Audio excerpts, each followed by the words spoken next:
So I got some things to share with you, ladies and gentlemen, out there about just basic things you should do, but most people don't take this in consideration. For me, I'm gonna take the first shot right here. It's gonna be about your appearance. How your customers meet you, your image, I say, not the appearance, but the image you portray to your customer that first meet you will dictate if you get business from them down the line or perhaps a referral. So one part of the image is going to be your looks. Yeah. Okay then? Your shirt that you're wearing, is it neatly ironed? Does it look neat? Is it hanging out your pants or what? Make sure your attire looks very nice and professional all the time. Now, Carey, what about you for image? You said something early on before we start the session here about a professional image. What do you recommend? Well, first impression, everlasting impression. And one of the best images I think is your nails, because you touch, they're gonna be the first thing that they touch and see. I got mine clean today. Okay. Get a pedicure. Because when you're touching someone else's hands, they're looking at what you're doing, and so you don't want to have nasty, uneven nails and with all type of crud underneath them. Yeah, just keep your rules. So pretty much, folks, if your hands are janky, fix them. Okay. Yes. You got some dirty hands, some fingernails look cruddy. Wash your hands and fix them up. Just because you're wearing gloves when you're fingerprinting, you still got to take them off sometime that day, and they might pop while you're fingerprinting. So just avoid any embarrassing issues. Keep yourself nicely groomed, especially with your fingernails. It's just a given. I did the clippers myself this morning, my own nails. Probably saved myself like $25, $30, who knows, by doing it myself. I'm just an old school guy like that. But they nicely, they groomed back, they cut back. Just as low as my afro today. So I'm doing good. Yeah. How about you, Mâ-Oûmba? What comes to mind when we say image? We talked about the dress, the apparel, we talked about the fingernails. What else comes to your mind about image? For the first impression, especially. Smile. Smile to the customer. Say again? Smile. Smile. Okay then. Don't have that mean look, the serious look, try to invite the customer by smiling. You might share the customer attitude and behavior, so smile. And Sometimes a bad day, you just smile goes a long way, and that smile also gets you to focus on the positive things you get to do that day, and also your customers will like it too. By having that piss poor attitude reflect in your business, and they may not come back. They might get offensive. They might try to poke at you on purpose to get you to say something stupid to use it against you down the line. I don't care if they think they're recording or not. Somewhere it's going to be recorded. So don't say nothing crazy. Always smile and focus on it. And this is from a person called Big Step, right here from a small country called Florida, out there with the crocodigators. Okay then. Okay, you know what I'm saying? Alligators and crocodiles in California, JW calls them crocodigators. Okay, that's the alligator and crocodile. I can't tell the difference. I don't care. They got teeth and they bite.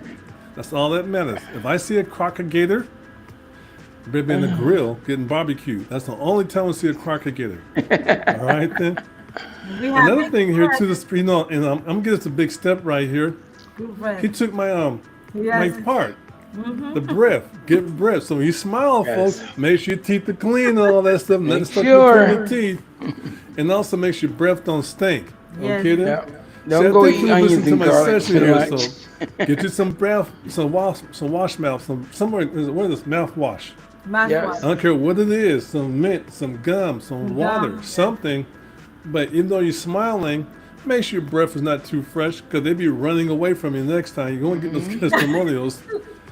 They be running. So don't just only look sharp. Teeth is looking good.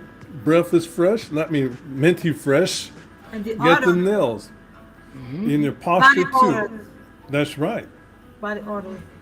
That's right. So you just don't want to think, okay, your first impression is just what you're wearing. It's everything, and they're going to size you up and down. Because we do the same thing. Our customers come in, we're going to size them up and down also too. How tall are they? What the age is going to be here, or they're 110 years old. I'm going to take a break. Hey, Carey, can you fingerprint the guy? Be right back. Things like that. So we size people up too, but your first impression goes a long way if you're making money with the customers down the line, especially repeat business.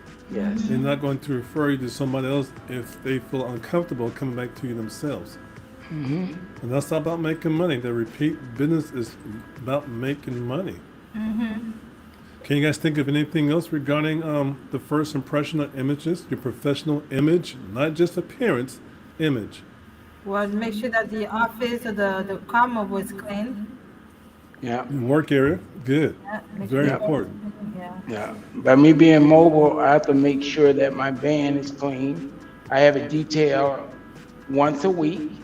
See, people Because- want to hear that because you have to getting all that money, making the money with mobile Well, services. but And every you time have- it's nice and shiny, they losing money. See, they should Well- take our training program. That's on them. No, they should take it, yes.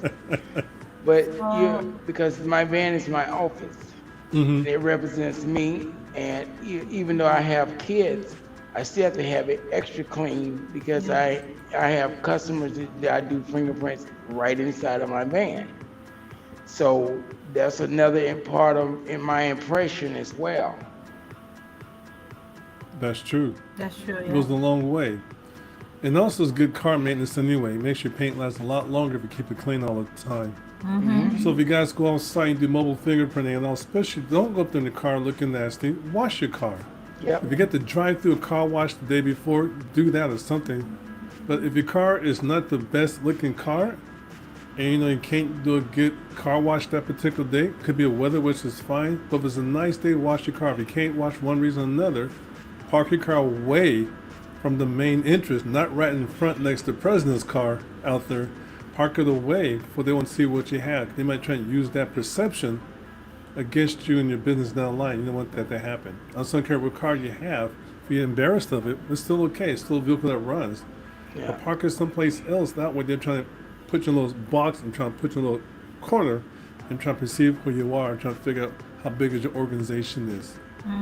So vehicle, your work area, your space, you know, the environment, your personality, you're smiling all the time, fresh breath of breath mints or something like that. There are plenty of liquids, water, hot chocolate, whatever case may be. But the image is very important. Yep. Not just while you're at the office, but also when you're off-site too. Yes. Yep. Carey, so you got your information on your van, outside your van too, by fingerprinting?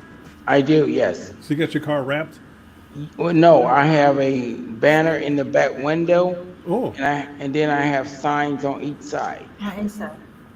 I tell you what, folks, if you'd like to see what he has about his van, have him take some pictures, put your comments in the section below. Hey, Carey, you want to see pictures of your van inside and out? Yes. Let us know, and in one of these shows here, we have Carey convince him to take a picture of his van, give us like a tour, because we like to see it, Carey. Okay.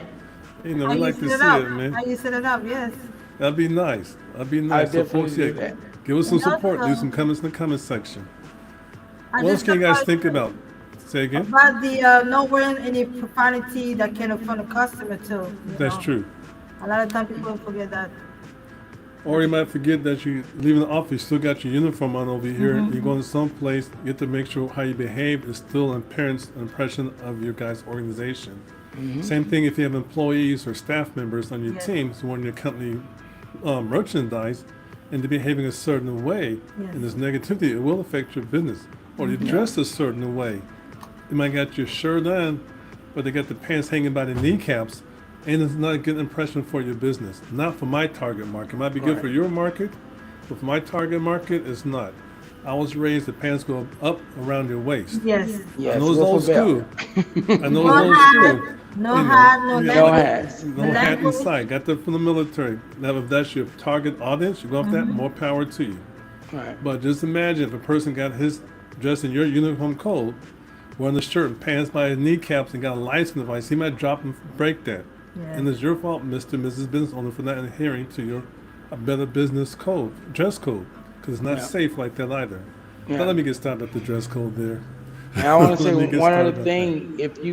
If you are going to advertise your business on your vehicle, then you have to drive extra cautious because people will go on your website if you're an aggressive driver and post things about your company. Oh, I saw such and such in a blue van with Dr. Print Mobile on it, and he cut me off, or he was weaving in and out of traffic.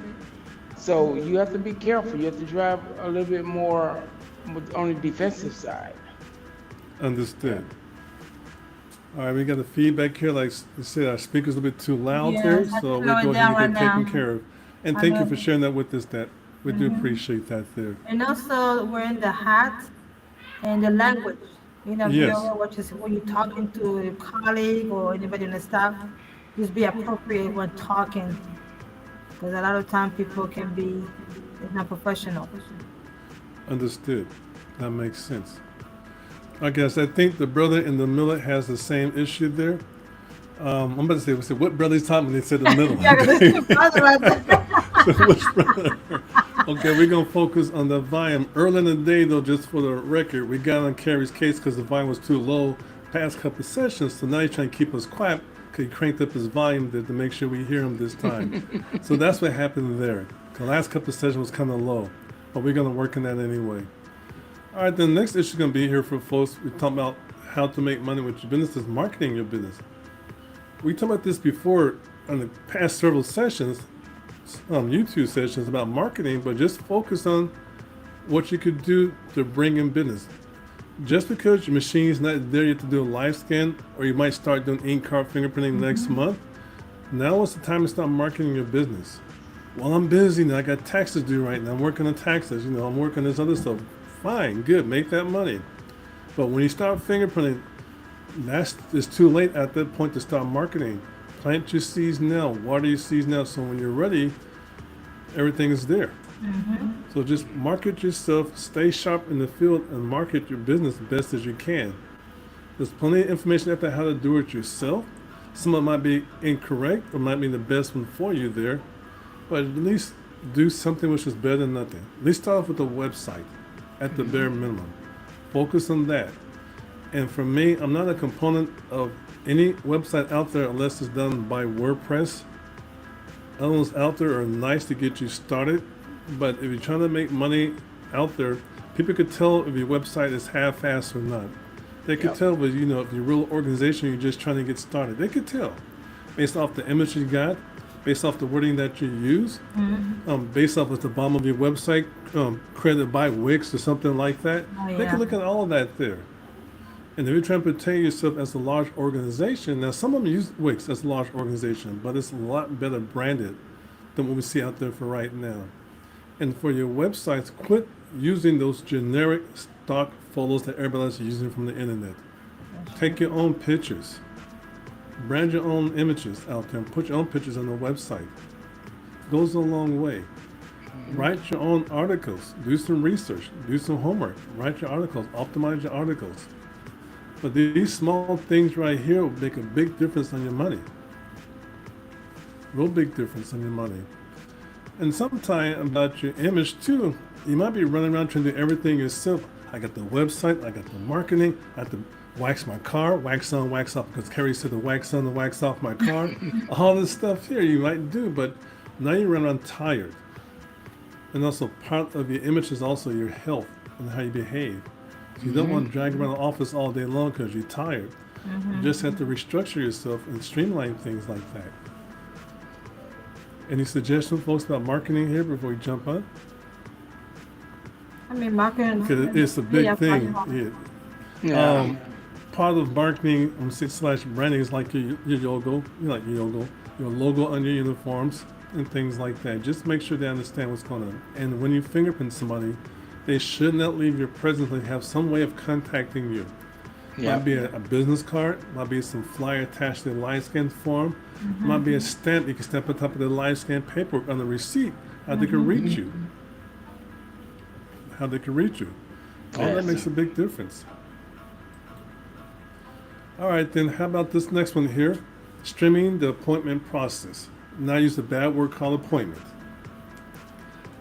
But if you want to get more customers in and out the door, I highly believe you might want to schedule appointments. The last thing you want to do is have people come to you, and there's a walk-in, there's a long line of people, which is good for your business. It's just by yourself. They're going to complain. They can be nice until they leave the office complaining how long they had to wait. There was nowhere to park. The coffee got cold, or something silly out there they're going to complain about that because you're trying to accommodate everybody. Sure. Can you imagine trying to see a doctor and you're just walking in and you're waiting all day? I'm sorry, I sound like the DMV. Okay, I'm sorry about that. You don't want that feeling there. You want to have I recommend appointments, and if you do offer appointments and they want to come in, have them pay online. Online events, yeah. Remember, this is about getting paid. If they pay online before they show up, and the next day it might be a slight drizzle, and they don't pay, but they have an appointment, they don't pay, chances are they may not show up. Yeah. But if they paid online, They're the gonna chance show up. the chances increases tenfold. They're gonna show up. Cause now they got the cash flow on that table. You got the money in your pocket. A little rain's not gonna stop them from coming in, but being lazy will. And most of the time, the weather's kind of weird out front. You get less business for fingerprinting anyway. But if you have them scheduled online and pay online, you get your money faster. You can manage your work a little better. You know who's coming in. You can schedule your calendar better and get them in and out as quickly as you can. Okay? And if they're booking a lot, get another person to give you a hand. I do recommend you schedule online. It's a good thing. At the same time, you're also capturing their contact information. Their name, their contact number, their email address. All those are basic things you might want to have as the bare minimum when you schedule appointments online. Yep. And that's the self-paid marketing tool. I'm selling other services too. Okay, wedding officiant. I do tax preparing. I do notarization. Use that contact information there, and I'm selling other services. This is how you're making that money. The same customer coming to you for fingerprinting money, another service down the line. DMV registration, immigration questions, insurance, real estate. I could go on and on and on. Yep. For all that money there. Carey, you know about wedding stuff, right? Yeah. I almost said yep too. Carey, you know about that. So it's not just fingerprinting they're doing, you know, other things too. Yeah. Notarizations. Yep, People, yes. No, that's right. Tax preparing. Yeah. Mâ-Oûmba. See, like, you have to be doing that, making that money with that one there. But streamline your process. Try to get the contact information at the time and repurpose that information and market towards them. Let them know they do other services too. Yeah, that's true. Yep.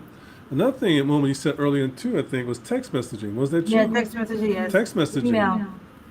That's another thing you can use. When they schedule your appointment, a lot of people may not read emails all the time like they do now off their cell phone, but text messaging they're going to read. Yep. They may delete that email based off the title, but the text message they're going to read most of the time there. That's true. You know. Hold the So- phone like this. That's right. Now, back in my day, it's called pagers. Okay. Now it's called text messaging. It's the pager. Okay. But text messaging is a good way to contact your customers to say happy holidays, happy I'm about to say Thanksgiving, happy Valentine's Day, or come in. You know, we got special for today or this weekend here, 10% off from fingerprinting, where the case may be. So we have someone over there talking about he was a long-standing agent. Say again. One of the on the comments on the chat. Let's see. I'm a long-standing agent. I have put this on the screen here. Carey, he's trying to take care of a haircut, man. He's jealous of haircuts, man. Let's get the same barber. All right, then let's see here. I'm a long-standing agent. I have briefly looked into this and seemed like a good profit margin is very low. I got prints done. I think I paid $70 for a live scan in Ohio, but I do reside in Michigan. That depends what you're talking about profit margin. You set your own prices. Yeah. You know, and if you're long-standing agent, means you're doing notarization. Yes. So I got a question for you there, my man from Michigan. For one notary, one acknowledgement, it might take you 10 to 15 minutes. I don't care what anybody tells you, it takes 10 to 15 minutes, one acknowledgement. How much you make for the acknowledgement? Got one signature. We ain't talking the driving or the loan docs. That's a one acknowledgement. How much is it going to cost you? How much are you going to make? $3, $5, maybe. But the same time frame, do one ink card, almost 4 or 5 times more than doing right now. Yes. For me in California, if you're making $5 per signature, our ink card fee is almost 10 times as much for the same time frame. So it might be a low profit margin overall in the bigger scheme of things, But the productivity time for 15 minutes of one notarization to one ink card, It's I'm gonna high. stick with the ink card all the time.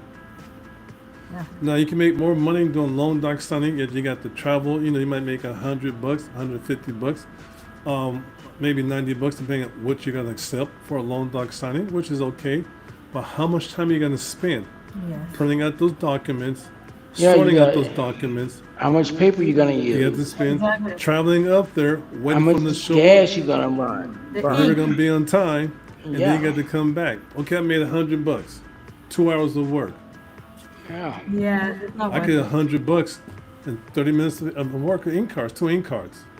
So it You might in be a Cincinnati. low profit margin, but compared to notarization, it beats it all the time. Yes. I've been notary since 19 something. Leave it alone. I did take a break around COVID-19, but I've been notary for decades. So I have a little bit of experience about notarization, what's involved with the process there, just a wee bit. But overall, I think it's a good mix. I think Yeah, being notary that's right. and also doing fingerprint, I think it's a good combination. It's a win-win on that one there. Yes. Yeah. It's a win-win. So go ahead and become a member of the association, Yes. take a course in ink card fingerprinting, and just go from there. Some states may not allow you to transmit to their state. Most states will not let you transmit to their state. Very few states will allow a person in that state they reside in to transmit to their state. Just a handful of them. Most of them will not. Okay? Now there might be some folks out there someplace on YouTube saying, hey, you can buy a machine, you can do live scan, but that's not the bigger picture. You still have limitations with that. A lot of Sure. limitations. A lot of things you're not going to be aware of. So do your homework, check it out, but make money as long as you're being productive, the profits coming in, that's a good thing. If you can scale it, that's even better. Some might say being a loan signing agent on fingerprint roller is not enough profits there. It's like be a real estate agent. Well, that goes up and down the market. It goes up and down. Yeah, the market go up and down right now. There's money to be made anywhere. You just got to monetize your best and just go from there. That's a good point, though. Okay, you got a 50. What does 50 mean? I'm not mistaken. No, it was I for the think- money, for the how much you was charging. money. Yeah. Oh, okay then. For a live scan, folks, just was watching this recording right here. There's 2 fees involved in most cases. Yeah. It's going to be a government fee and then the rolling fee. I'm not talking mobile service. I'm talking strictly just for the fee itself, the cost itself, just to get fingerprint on a live scan device. In most cases, there's the government fee and there's the rolling fee. The rolling fee is the person's profit who's doing the fingerprinting. The company owns that machine, that's their profit. The rolling fee. The government fee, in most cases, they may have to collect from you also and give that portion of money to the government the next day state. or the following month. All depends what state they reside in during that live scan. And also for transmitting, referring to we transmit within your state and transmit to your state agency, not across state lines. All right, so just be aware of that there. But I ain't shooting you down, brother, man. We just want to make sure you understand this money made from fingerprinting too. And a lot of notaries are doing both, making So that was living. my answer for me, doing a one stamp document. Say again? No, I was reading his comment, and he's saying that, no, that wasn't his answer for him, doing a one stamp document, but that depends on the state that he's residing in and doing that stamp Yeah, in. I think the highest state get paid for each stamp is California, which is $15 per signature. Right, Yeah, because each state has a different amount you can charge for a stamp. that's For true. his notary. But it's all right, though. Either way, he's going to get paid both ways. Trust me, that I can tell. He's all about business there. That's a good thing. There was another one here. It's a question. Bring this up now also. Kind of deviated from the issue back to this question, but you guys are here to get your questions answered. Can you buy your own fingerprint equipment without a company with revenue share? When you buy the machine, what you going to do with it should be the first question. And if you're in a state that allows you to do live scans in your state and transmit to your state, all depends where you buy the machine from. Yes. And as for revenue share, you set your own profit margins. If it's your own device and you buy it as an independent person, and you're allowed to transmit to your state, but you still may have to pay the government their fees when you transmit to the state too. There are some live scan companies out there that sell machines that want you to buy a machine at very low cost, and part of their marketing plan, they want a portion of what you make. So each person comes to you, they may want $10 for each person that you fingerprint. And plus they may also charge you a transmission fee every time you hit the transmission button. All depends what contract you have with the vendors and what you're willing to accept. A lot of folks don't know the industry that well, like they think they do, but they really don't. And they jump into these contracts, spending a lot of money in these agreements, and end up losing money. Spending $15,000 packages or $24,000 packages is not the best business investment to start off with, especially if you know what you're doing. Yep. And just because you say you can do live scan in your state doesn't mean you can transmit to your state. Okay, just because you do live scan for the FBI or live scan for FIN doesn't mean you're going to get rich the next day doing that. Okay, and I'm going to tell you two folks also. Folks out there right now may not be aware of this. If you buy a machine just for a certain type of background check in your state because you want to do live scan so bad, there are other government entities out there doing the same type of live scan that you might be doing at a lower cost. Yep. And what you're doing, you may charge your customer 2 or 3 times as much. You ran down the street to a different federal agency to do live scans for the public for certain types for 1/3 of the price. They'll find out and give you some bad reviews and might fight you for their money back, and they might win depending on their credit card provider. So just be aware of that out there. Just be aware. Let's move on here. Let's talk about something else too. Maximization of productivity. Pretty much staying busy, or stay busy, stay broke, but get productive and get paid. What I mean by this, when you hear, how are you structuring your day? How are you structuring your work week? How are you structuring your work month or your quarter? How are you laying that out? Do you have certain days out of the week that you won't fingerprint strictly this instead? Do you have certain hours out of the day you're going to check your email or do certain things? Or do you have certain block times in your schedule where from 9 to 12, I'm a fingerprint. And between 12 and 2, I'm going to do this, this, and this. And from 2 until 4:30, I'm a fingerprint again. Some type of productivity schedule, some type of block calendar. We recommend that. You should stick with it, get more done that way. Yep. You have to plan your day out. Yep. Try to avoid grabbing your phone just because it beeps every 10 seconds. That's not being productive. Now, if you got a line here where people calling you and it's your business line, understand that. But you might want to set your ringtones for work-related versus non-work related. If the phone rings as non-work related, stay focused on your business. Because most of the time, the non-work related phone is not going to put money in your pocket. Most times, it's going to take money out of your pocket. And if it's an urgent matter, they should be calling your company line. If it's an urgent matter, to track you down. So pretty much for me, I might look at my phone once or twice a day, maybe during lunchtime, and at home. Maybe at home. But during the day, certain times of the day, we take the calls. I try to take the calls out myself as much as I can to stay in tune with what's going on out there. I have certain times you want to check your email, but don't check your email the first thing in the morning, especially for fingerprinting purposes, because it's going to sidetrack you for the rest of the day and other things you got to get done. It's going to hold you down. Their priority doesn't make it a priority for you. Just because they sent you an email, I sent the email to you this morning here at 7 o'clock. Did you read it yet? No. Why not? I was busy. I check it this evening. If it's important, I check it this evening, but I don't have to check it now because you say so. You need to focus on your timeline, not theirs. Because that's how you're going to grow your business. If you stop what you're doing every single second to check your email because it beeps, nothing will ever get done. You'll stay busy, staying broke. You don't want that to happen. What you got there, Carey? I know you got some things doing back there. What you got? No. What you're saying is absolutely right. You cannot, you have to prioritize your day and make you out a work calendar for the week. Yep. At certain times of day, you're doing certain things, and you can't let anything or anybody interfere with that time. So, I totally agree with you. Like you say, you stay busy, stay broke, because you stay busy looking at your phone, you sidetrack from your business, because you're checking your emails, you're checking unjob related text messages, and then next thing you know, you're back to your old habit of flipping through your phone, swiping, Yes. swiping, That's swiping, right. swiping, swiping, swiping, swiping.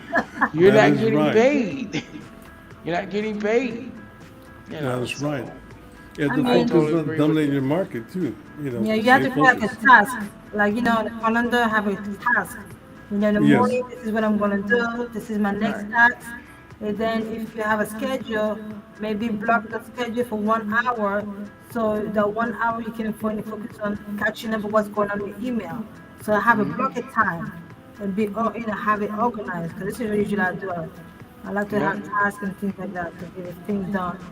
I guess for me, I like to check the emails for myself probably around at 1 or 2 o'clock when everything else is done. I have to get done. And I put out the hot emails myself. That's assigned to me. But other ones I check again the next day. I can't be there every single hour trying to check an email because our business model is to run off the emails, stopping what we're doing all the time.